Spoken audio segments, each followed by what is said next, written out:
Right. Rahman గారు, ఇంకో అంశం ఏంటంటే కృష్ణానది యాజమాన్య బోర్డు హైదరాబాద్లో సమావేశమైంది. 19వ సర్వసభ్య సమావేశం. ఇటు ఆంధ్రప్రదేశ్, తెలంగాణ ఉన్నతాధికారులు అయితే హాజరయ్యారు. ఈ నదీ యాజమాన్య బోర్డు అంటే ముఖ్యంగా కృష్ణా జలాల పంపకాలపైనే చర్చించారు. గతంలో ఉమ్మడి ఆంధ్రప్రదేశ్ విడిపోయిన తర్వాత జరిగినటువంటి ఏదైతే ఒప్పందం ఉందో అది తాత్కాలిక ఒప్పందమే. ఇటు 66% ఏమో ఆంధ్రప్రదేశ్కి, 34% తెలంగాణ కేటాయిస్తూ అప్పుడు నిర్ణయాలు తీసుకున్నారు తాత్కాలికంగా. కానీ 19వ సర్వసభ్య సమావేశాలు కూడా పాత పద్ధతిలోనే నీటి పంపకాలు. ఒక పక్క ఏమో తెలంగాణ డిమాండ్ చేస్తుంది, 50% మాకు నీటి పంపకాలు కావాలని చెప్పేసి తెలంగాణ డిమాండ్ చేస్తుంది. ఏంటంటే ఈ పంపకాల విషయంలో ఎప్పుడు కూడా ఇది సమస్య జటిలంగానే తయారవుతుంది. అంటే నిజానికి తెలంగాణ ఉద్యమం నడిచింది నీళ్లు, నిధులు, నియామకాలు.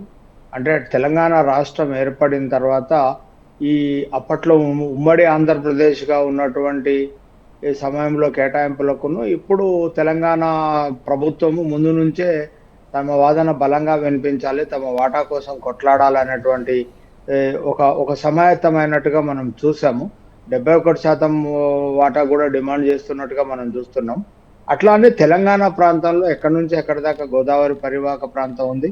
తెలంగాణలో నీటి లభ్యత, వినియోగత అనేటువంటి అంశాలు, అట్లానే ఆంధ్ర ప్రాంతం ఈ గోదావరి నది పైన ఉన్నటువంటి ప్రాజెక్టులు, లేకపోతే వాళ్ళ నీటి పరివాహక ప్రాంతం, మిగతా అంశాలన్నిటినీ ఒక శాస్త్రీయతంగా ఒక కమిటీ రిపోర్టు ద్వారా, అంటే ఏ రాష్ట్రానికి ఎంత అవసరం ఉంది, ఎక్కడ నీటి లభ్యత ఉంది, ఎంత అనవసరంగా సముద్రంలో కలుస్తా ఉంది, వీటినన్నిటిని లెక్కలు తెచ్చి కొంత సైంటిఫిక్‌గా కమిటీ ముందుకొస్తే బావుంటది. గతంలో ఉన్నటువంటి బ్రిజేష్ కుమార్ ట్రిబ్యునల్ ఇచ్చినటువంటి తీర్పు కానియండి, మిగతా అంశాలని చూసి ఒక శాస్త్రీయతను తీసుకొచ్చి 2 రాష్ట్రాలను ఒప్పించి, నీటి యుద్ధాలు లేకుండా, అంటే 2 రాష్ట్రాల మధ్య వైరుధ్యాలు లేకుండా ఇద్దరికీ ఆమోదయోగ్యమైనటువంటి నిర్ణయం వెలువడితే అది ఇరు రాష్ట్రాలకి మంచిది.